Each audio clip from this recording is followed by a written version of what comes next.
بسم اللہ الرحمن الرحیم وبہ نستعین سبحانک لا علم لنا الا ما علمتنا انک انت العلیم الحکیم الحمد للہ رب العالمین والصلاة والسلام علی سید المرسلین وعلی آلہ وصحبہ اجمعین ومن تبعہم بإحسان الی یوم الدین.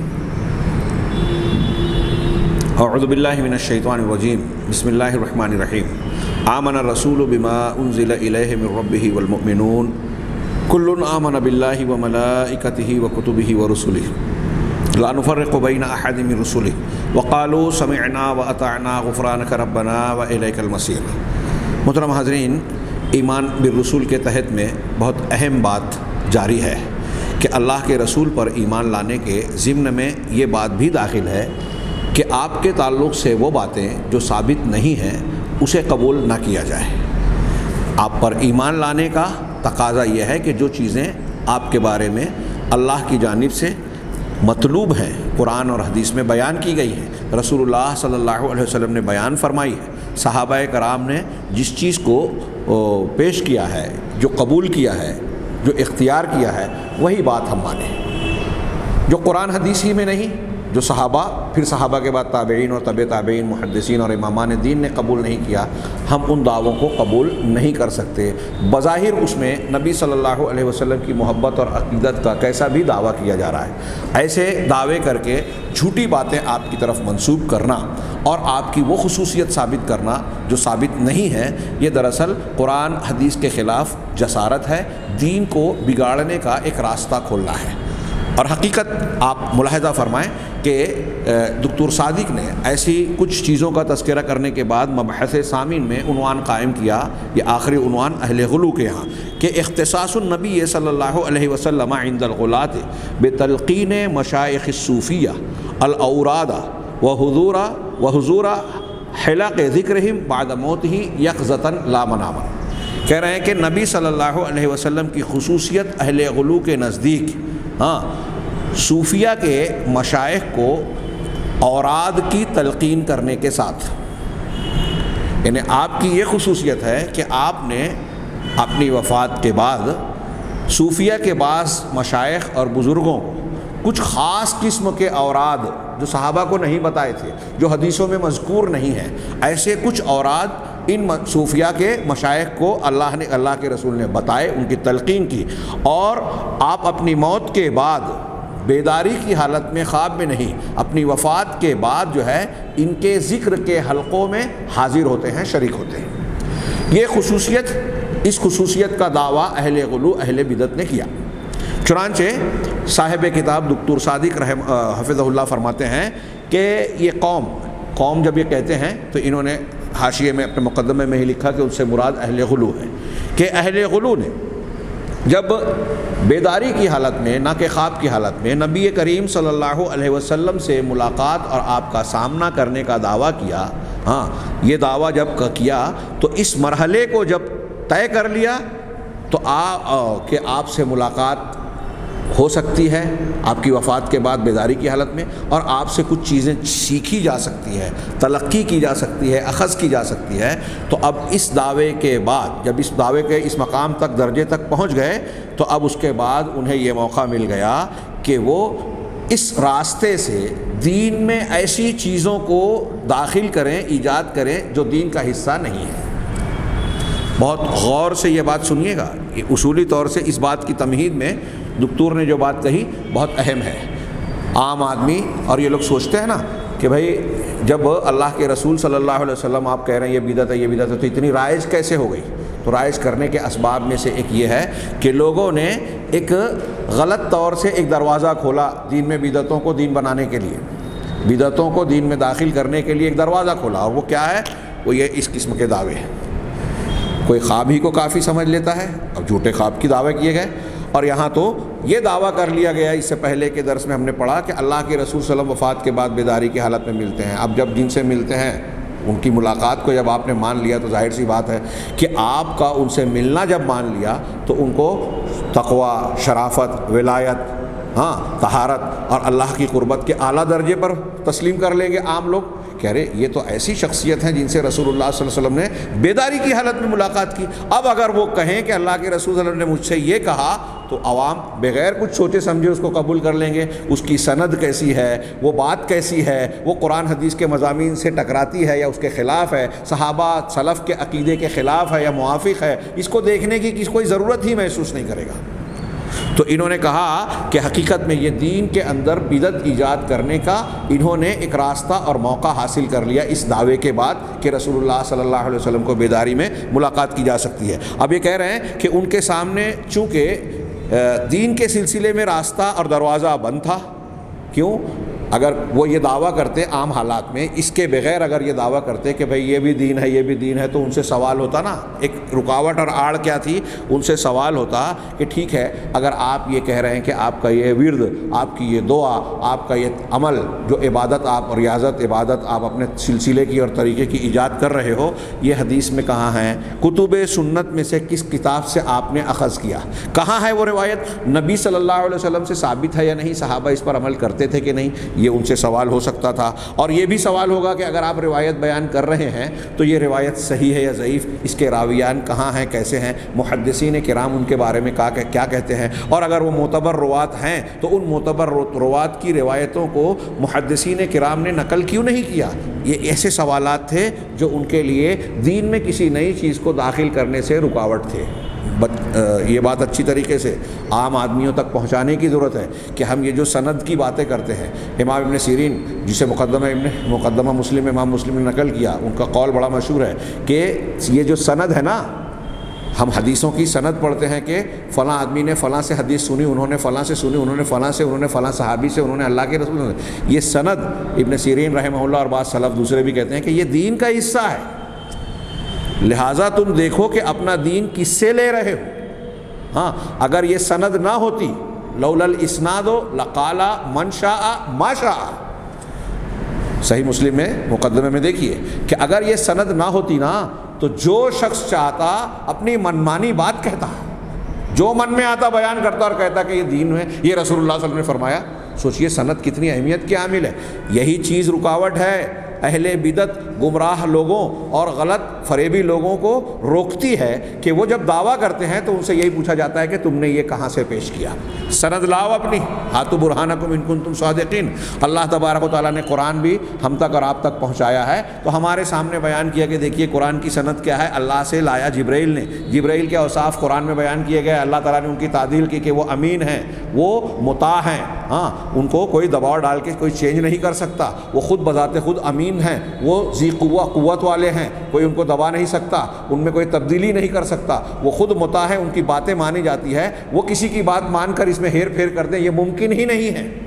تو پہلے راوی جبرائیل علیہ السلام ہے, پھر جبرائیل علیہ السلام نے دنیا میں جو پہنچایا تو کس کے پاس پہنچایا؟ محمد رسول اللہ صلی اللہ علیہ وسلم کے پاس پہنچایا. آپ کے بارے میں بھی اللہ تعالیٰ نے سند بیان کی کہ آپ کی شخصیت کیسی ہے, وما ہوا کیا ہے, وما بصاحبکم من جنہ, کہ تمہارا جو ساتھی ہے محمد صلی اللہ علیہ وسلم انہیں کوئی جنون وغیرہ نہیں ہے, وہ امین ہیں, وہ علی خلق عظیم ہیں. ہاں انہوں نے کبھی جھوٹ نہیں کہا. اگر یہ ہماری طرف جان بوجھ کر جھوٹ گڑھتے تو ہم ان کو داہنی جانب سے یا داہنے ہاتھ سے ان کو پکڑ لیتے, ان کی رگیں جہاں کاٹ دیتے, سورہ حاقہ میں بیان فرمایا, ہاں, اور ان کی رگیں جہاں کاٹ دیتے اور پھر کوئی ہمارے پکڑ سے ان کو تم میں سے بچا نہیں پاتا. یعنی یہ دوسرے راوی بھی انتہائی پختہ ہیں.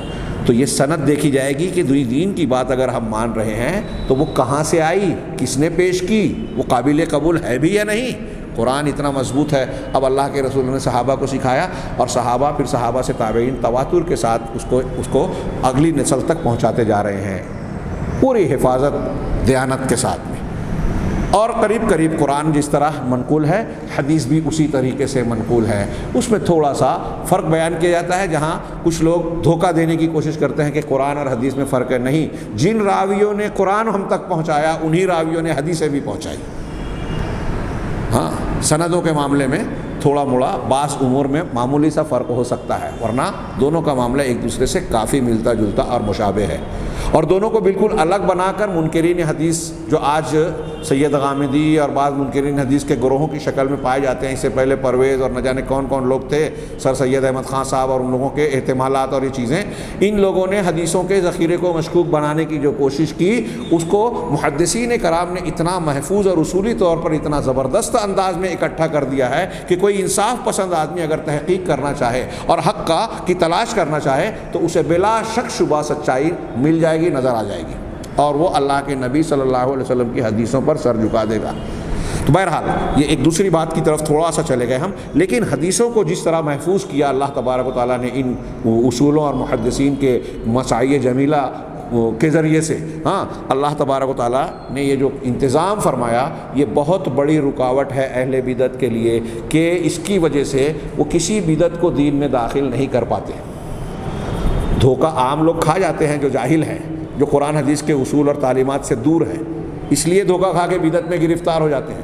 اب یہاں آپ دیکھ رہے ہیں کہ دین کو، جو دین کے باہر کی چیزیں تھی، یونانی ہندوانہ مسلک اور مذہب جو صوفیوں نے اختیار کیا، نبی صلی اللہ علیہ وسلم کی شخصیت اور دوسری بزرگوں کے سلسلے میں غلو اختیار کر کے دین کی بنیاد کو بگاڑنے کی کوشش کی ہے۔ جو چیزیں بیان کی گئی ہیں نا، یہ دین بگاڑنے کے لیے کی گئی ہیں، تو ان چیزوں میں ان کو کامیابی نہیں ملتی۔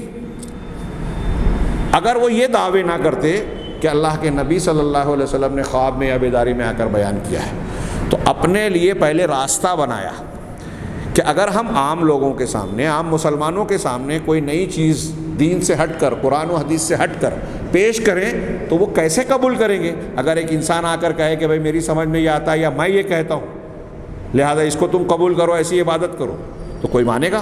کوئی نہیں مانے گا۔ تو اس کو منوانے کے لیے ضروری تھا کہ اس پر نبی صلی اللہ علیہ وسلم، اہل بیت یا بزرگان دین کی چھاپ لگائی جائے، مہر لگائی جائے، چاہے وہ جھوٹی مہر ہی کیوں نہ ہو۔ عام آدمی مہر کی سچائی اور اچھائی میں اور برائی اور غلطی میں فرق نہیں کر پاتا۔ تو یہ پہلے پیچھے سے ایک غلو کی اس کا سلسلہ باندھا گیا۔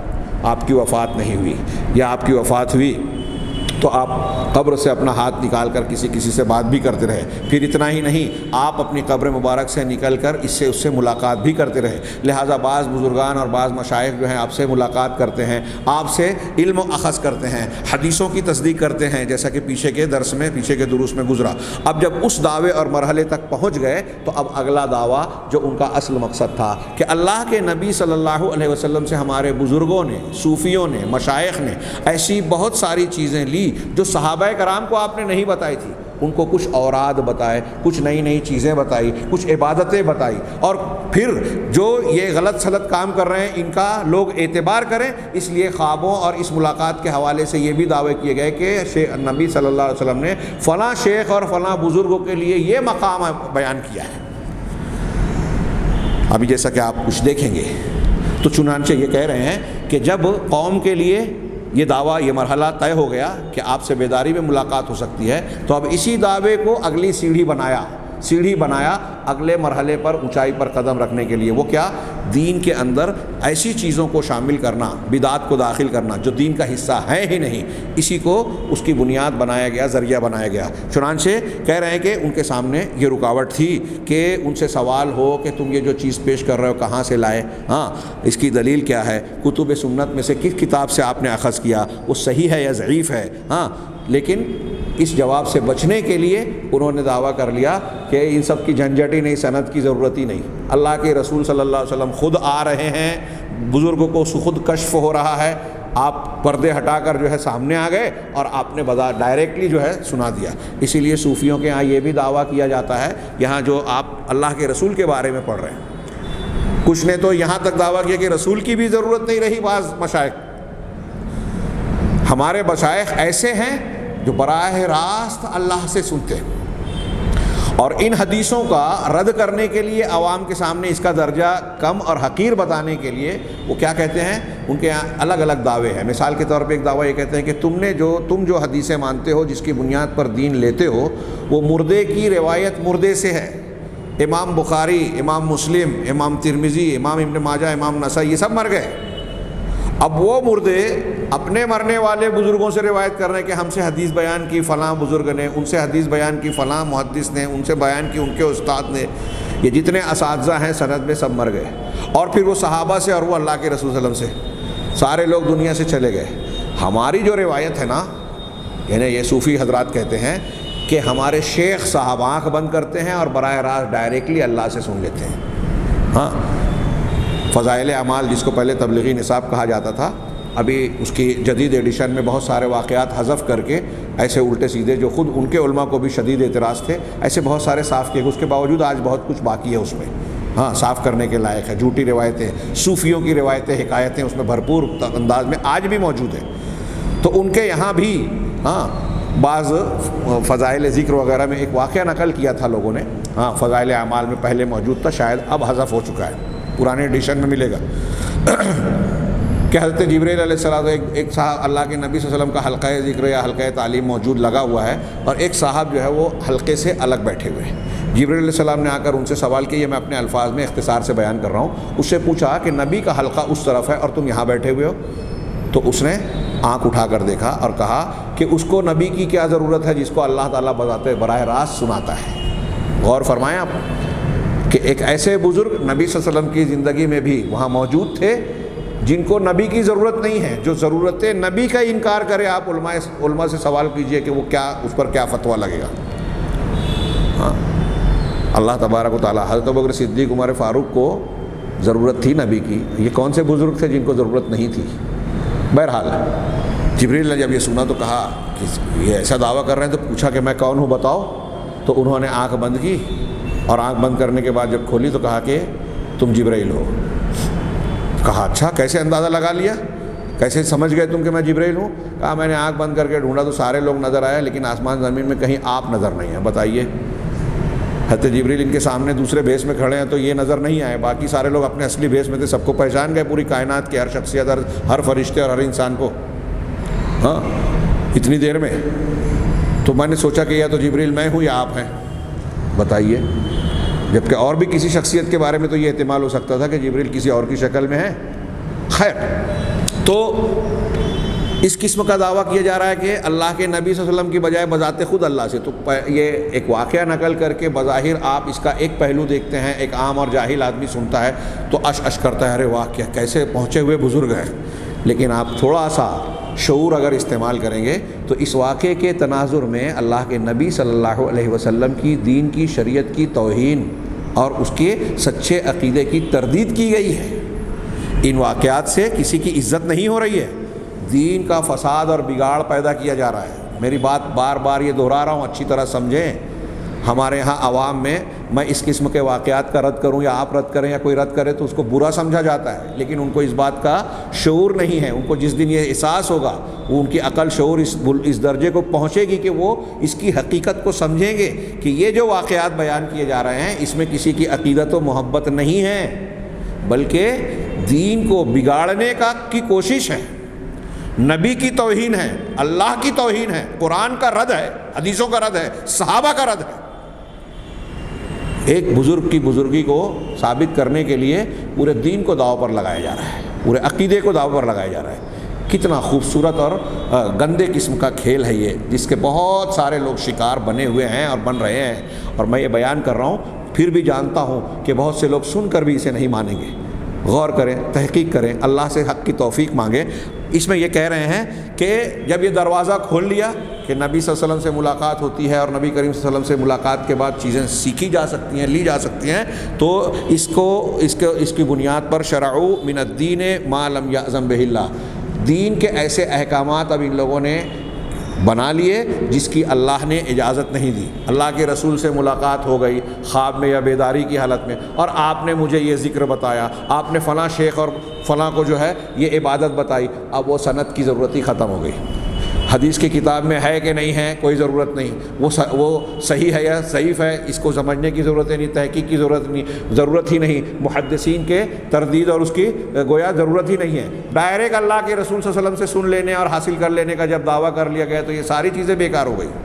وہی انہوں نے کہا کہ انہوں نے دروازہ کھولا دین میں نئی چیزیں ڈالنے کا، اور پھر دین کے ایسے ایسے احکامات دین میں داخل کرنے کی کوشش کی، تشریح کی جس کی اللہ نے اجازت نہیں دی. بل شرع بعضهم دینا جدیدا لہو واجباتہ محرماتہ وشروطہ، بلکہ بعض لوگوں نے تو اپنے لیے ایک نئے دین کو بنا لیا جس کے اپنے اس دین میں واجبات ہیں، محرمات ہیں، شروط ہیں، مبطلات ہیں، وغیرہ وغیرہ الی آخر العبارہ. یہ انہوں نے کہا حاشیے میں اس کا تذکرہ کر کے عبارت کے آخری حصے کو چھوڑ دیا کہ کچھ لوگوں نے پورے آپ دیکھیں گے کہ ان لوگوں میں سے بعض سلسلے ایسے ہیں جنہوں نے پورے ایک نئے دین کو جنم دے دیا. اللہ کے نبی صلی اللہ علیہ وسلم اور صحابہ کرام جس دین پر عمل کرتے تھے اس کو بول دیے کہ یہ اہل ظاہر کے لیے ہے، ہم اہل باطن ہیں. ان کے پاس ہڈی ہے، ہمارے پاس گودا ہے، ان کے پاس چھلکا ہے، ہمارے پاس مغز ہے. ہاں، انبیاء کرام تو ساحل پر تھے، ہم تو غوطہ لگا رہے تھے بحر علم و معرفت میں.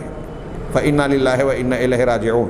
کتنی بڑی گمراہی ہے کہ نبی اور نبی صلی اللہ علیہ وسلم کے اولین شاگردان جن کے درجات کو اور ایمان کو اور منہج کو اللہ تعالیٰ نے شرف قبولیت عطا فرمایا ہے، ان کی تردید کر کے ان بزرگوں کی طرف سارا معاملہ پھیر دیا، اور اسی نبی کا جھوٹا دعویٰ کر کے کہ آپ نے ان سے ملاقات کی، اب ان کو مرکز مان کے یہ جو دین بتا رہے ہیں وہ ساری چیزیں قبول کر لی گئی. جب پہلا والا جب ان کو مان لیا گیا تو اب اللہ کے رسول، صحابہ، محدثین نے سندوں کے ساتھ جو کچھ نقل کیے سب بیکار، قرآن حدیث، اور ان کی باتیں دین بن گئی. اور پھر انہوں نے نبی صلی اللہ علیہ وسلم کے دین کے سامنے بعض سلسلوں میں کچھ چیزیں مان کر کچھ چیزیں کی گئی، اور بعض ایسے ہیں جنہوں نے پورے نئے دین کو گویا مشروع کر لیا، بنا لیا. شیخ کہہ رہے ہیں آگے کما سایاتی بیان ہو انشاءاللہ، جیسا کہ اس کا بیان انشاءاللہ آئے گا کہ دین کے اپنے احکامات بنا لیے. اس سے پہلے انہوں نے نمبر لگا کر نیچے حاشیے میں ذکر کیا ہے کہ یہاں جو اس مبحث میں کچھ مثالیں بیان کروں گا کہ نبی صلی اللہ علیہ وسلم سے اخذ کر کے کچھ اوراد، وظائف اور یہ چیزیں جو بیان کی گئی ہیں تو یہ صوفیوں کے مختلف سلسلوں میں پائے جاتے ہیں، مختلف طبقوں میں اس قسم کے دعوے بیانات ہیں.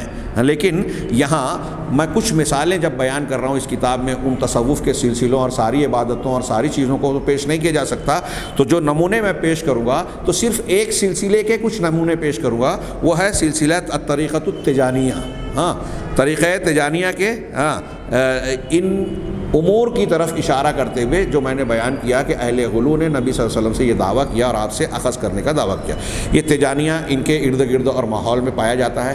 ہمارے یہاں ہندوستان میں چشتی، قادری، نقشبندی، یہ سلسلے پائے جاتے ہیں. رفاعی وغیرہ کا بھی تذکرہ کچھ نہ کچھ کیا جاتا ہے. اگر موقع رہا تو کوئی چیزیں آئی تو ہم اس کا بھی تذکرہ کریں گے، لیکن میں سمجھتا ہوں کہ ان کے یہاں دعوے اگرچہ تھوڑے فرق سے ہیں لیکن ایک جیسے پائے جاتے ہیں. یہاں تجانیہ کے واقعات جو بیان کیے جا رہے ہیں، قادریہ، نقشبندیہ، چشتیہ میں بھی اس قسم کے دعوے، اوراد، وظائف اور خواب دیکھ کر یا نبی صلی اللہ علیہ وسلم سے ملاقات کر کے فلاں پیر صاحب گئے تھے تو کسی سے خضر مل رہے ہیں، کسی سے رسول اللہ صلی اللہ علیہ وسلم مل رہے ہیں اور انہوں نے یہ بات بتائی، یہ تعلیم دی، یہ ذکر بتایا، یہ خصوصی درود بتایا. اس قسم کے دعوے ہر سلسلے میں کچھ نہ کچھ پائے جاتے ہیں میرے علم کے مطابق. تو اس ایک سلسلے کے کچھ نمونوں کو ہم ملاحظہ کریں گے، آگے کی باتیں آپ سمجھیں گے. کہہ رہے ہیں دوسرے سلسلوں کی باتیں حسب موقع اگر آ گئی تو آ گئی، ورنہ اسی کو کافی سمجھیں گے. عمر فوتی کہتے ہیں وَلَمَّا أَذِنَ صلی اللہ علیہ وسلم، یہ ہم آج ایک تھوڑی سی ایک عبارت پڑھتے ہیں کہ عمر فوتی نے کہا کہ جب رسول اللہ صلی اللہ علیہ وسلم نے انہیں اجازت دی، ان سے مراد یہاں انہوں نے بتایا اہل احمد التجانی، احمد تجانی سے، کہہ رہے ہیں کہ احمد بن محمد المختار التجانی، یہ اس سلسلے کے سمجھ لیجیے کہ شیخ ہیں، انہی کی طرف منسوب ہیں. لبعض اصحابہ کتب فی سیرتہ، ان کے بعض اصحاب مریدین کی جو ہے ان کی سیرت کے سلسلے میں کتابیں ہیں. انہی میں سے ایک جواہر المعانی لعلی حرازم متوفہ 1230، اسی طرح الاعلام للزرکلی میں جلد 1 صفحہ 245 میں بھی دیکھا جا سکتا ہے. کہہ رہے ہیں کہ جب اللہ کے نبی صلی اللہ علیہ وسلم نے احمد تجانی کو اجازت دی فی هذه الطریقۃ الاحمدیہ، اس طریقہ احمدیہ کے بارے میں، یعنی سلسلہ احمدیہ تجانی صاحب کا جو سلسلہ چل رہا ہے، اس کی اجازت جب رسول اللہ صلی اللہ علیہ وسلم نے دی، والسیرۃ المصطفیہ النبویہ، اور سیرت مصطفی نبوی کے بارے میں اجازت دی. وفتح اللہ تعالی علی یدیہ صلی اللہ علیہ وسلم، اور اللہ تبارک و تعالیٰ نے ان کے ہاتھوں پر کھولا، فتح دی، غلبہ دیا. مطلب یہ کہ ان کو ایک مقام اور مرتبہ دیا اور ان کے ہاتھوں پر ایک سلسلے کی شروعات کی گویا. وَأَخْبَرَهُ أَنَّهُ مُرَبِّيهِ وَكَافِلُهُ، ہاں، اور یہ بتایا اللہ کے رسول صلی اللہ علیہ وسلم نے کہ آپ صلی اللہ علیہ وسلم ہی آپ ان کے مربی اور کفالت کرنے والے ہیں، ان کی تربیت کرنے والے اور کفالت کرنے والے ہیں. ہاں، غور کیجئے کیا کہہ رہے ہیں، آگے والے جملے سے واضح ہو جائے گا. اور وَأَنَّهُ لَا يَصِلُ شَيْءٌ مِّنَ اللَّهِ إِلَيْهِ إِلَّا عَلَىٰ يَدَيْهِ وَبِوَاسِطَتِهِ صلی اللہ علیہ وسلم. اور یہ بات بتائی کہ شیخ احمد تجانی کے پاس جو بھی چیز پہنچے گی وہ رسول اللہ صلی اللہ علیہ وسلم کے ہاتھوں پر اور آپ کے واسطے سے ہی پہنچے گی. اب دیکھ رہے ہیں آپ کہ اللہ تعالیٰ، اللہ کے رسول نے آپ کو اجازت دی کہ یہ سلسلہ شروع کیجئے، سلسلہ نبویہ اور سیرت مصطفیہ کی اجازت دی، اور اللہ تبارک و تعالیٰ نے ان کے لیے مطلب دروازہ کھولا. کیسا کھولا کہ اللہ کے نبی صلی اللہ علیہ وسلم کو براہ راست ان کا جو ہے مربی اور کافل بنا دیا. اور اب شیخ احمد تجانی کے بارے میں یہ دعویٰ کیا جا رہا ہے اس حکایت میں، اس بات میں، اس عبارت میں، کہ اللہ جو کچھ آپ کو مل رہا ہے احمد تجانی صاحب کو، وہ براہ راست نبی سے لے رہے ہیں. اب کسی صحابی، کسی تابعی، کسی بخاری، مسلم، ترمذی، ابن ماجہ کی کتاب اور حدیث کی سند کی کوئی ضرورت نہیں ہے. اور یہ جو کچھ بیان کر رہے ہیں اس پر کوئی اٹیک بھی نہیں کر سکتا، کوئی مواخذہ اور تعارض بھی نہیں کر سکتا، کیونکہ یہاں تو دعویٰ کر رہے ہیں کہ ڈائریکٹ اللہ کے رسول صلی اللہ علیہ وسلم سے لے رہے ہیں نا. تو اب اللہ کے رسول صلی اللہ علیہ وسلم سے لے رہے ہیں، اور احمد تجانی صاحب کا تو مقام مریدین کے پاس قابل بحث ہے ہی نہیں، اور وہ اللہ کے رسول سے لے رہے ہیں. تو اب وہ جو کچھ پیش کر رہے ہیں سب پورا کا پورا دین مان لیا جائے، اور ایسا دین مانا جائے کہ اس کے خلاف قرآن ہو، حدیث ہو، صحابہ ہو، تابعین ہو، پوری امت ہو، کوئی فکر کی بات نہیں ہے. دماغ میں یہ خناس رہے گا کہ نہیں شیخ احمد تجانی تو براہ راست اللہ کے رسول صلی اللہ علیہ وسلم سے لے کر ہمیں پہنچا رہے ہیں، تو پھر اب اس میں جو ہے کوئی غلط بات ہو کہاں سکتی ہے. وہ اللہ سے لے رہے ہیں آپ، اور اللہ کے رسول آپ کو دے رہے ہیں، اور آپ جو ہے سلسلے والوں کو دے رہے ہیں. تو یہ کہہ رہے ہیں کہ جو کچھ احمد تجانی کو ملے گا اس میں یہ بات بتا دی گئی ان کو، اللہ کے رسول نے بتا دی، وہ رسول کے واسطے سے ہی ملے گی. وقال لہو، ہاں وقال لہو، اور اللہ کے رسول صلی اللہ علیہ وسلم نے شیخ احمد تجانی سے کہا، لا منت لمخلوق علیک من اشیاق الطریق، کہ مختلف طریق اور سلسلے کے جو مشائخ ہیں ان میں سے کسی بھی مخلوق کا تم پر کوئی احسان نہیں ہے. فَأَنَا وَاسِطَتُكَ وَمُمِدُّكَ عَلَى التَّحْقِيقِ، تو میں تمہارا واسطہ ہوں اور تحقیق کے طور پر، بالکل پختہ طور پر تمہارا مددگار ہوں. اگر غور سے دیکھیں تو اس میں اہل بیت وغیرہ کو بھی اس واحد سلسلے میں کاٹ دیا گیا کہ ابھی کسی کا احسان نہیں ہے. ہاں، مطلب دوسرے مشائخ، دوسرے سلسلوں میں لوگوں کا احسان ہوتا ہے کہ وہ اپنے پیر صاحب سے احسان لے رہے ہیں، وہ اپنے پیر صاحب سے، وہ آخر میں اپنے پیر سے. اور اہل علم نے یہ جو صوفیوں کے سلسلے بنائے گئے اور یہ کھڑا امت میں پھیلایا گیا، یہ باطنیہ اور غیر مسلم لوگوں کی میٹنگ کے بعد مل کر یہ تصوف کو رائج کیا گیا ہے، اور اس میں اہل تشیع کا، روافظ کا بہت بڑا دخل ہے.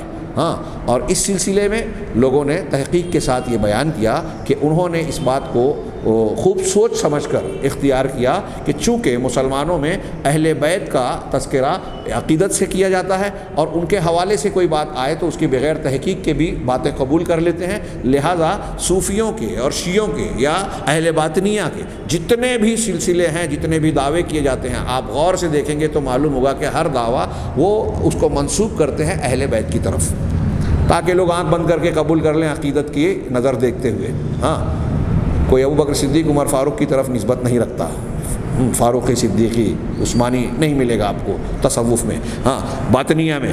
اور یہاں تو شیخ احمد تجانی کے یہاں یہ دعویٰ کیا گیا کہ یہ بغیر کسی کے احسان کے براہ راست اللہ کے رسول صلی اللہ علیہ وسلم کے مدد حاصل ہے، تو میں تمہارا واسطہ ہوں اور مددگار ہوں علی التحقیق. فَاتْرُكْ عَنْكَ جَمِيعَ مَا أَخَذْتَ مِنْ جَمِيعِ الطَّرِيقِ. تو اب اللہ کے رسول ان سے کہہ رہے ہیں احمد تجانی سے اس روایت میں کہ جو تم نے تمام طریق سے، سلسلوں سے جو کچھ تم نے لیا ہے وہ ساری چیزیں تم چھوڑ دو، ترک کر دو. ہاں، وقال لہو، اور ان سے کہا کہ الزم هذه الطریقہ من غیر خلوت ولا اعتزال من الناس، کہ اس طریقے کو جو میں تمہیں بتا رہا ہوں، لوگ خلوت اختیار کیے بغیر اور لوگوں سے علیحدگی اختیار کیے بغیر یہ لے لو. دیکھیے شیخ احمد تجانی نے اپنے لیے ساری سہولت پیدا کر لی ہے اس سلسلے کے مریدین نے کہ یہاں اس بات کو بھی ثبوت پیش کرنے کی ضرورت نہیں ہے کہ اس مقام تک پہنچنے کے لیے احمد تجانی صاحب نے جو ہے بہت خلوت اختیار کی اور لوگوں میں خانقاہیت کی، لوگوں سے الگ ہوئے بغیر اللہ کے رسول نے کہا کہ اس کے بغیر آپ کو جو ہے یہ سارا مقام مرتبہ اور ڈائریکٹ جو ہے سارا دین ہم دے رہے ہیں۔ فانا واسطۃ کا کیا کہہ رہے ہیں،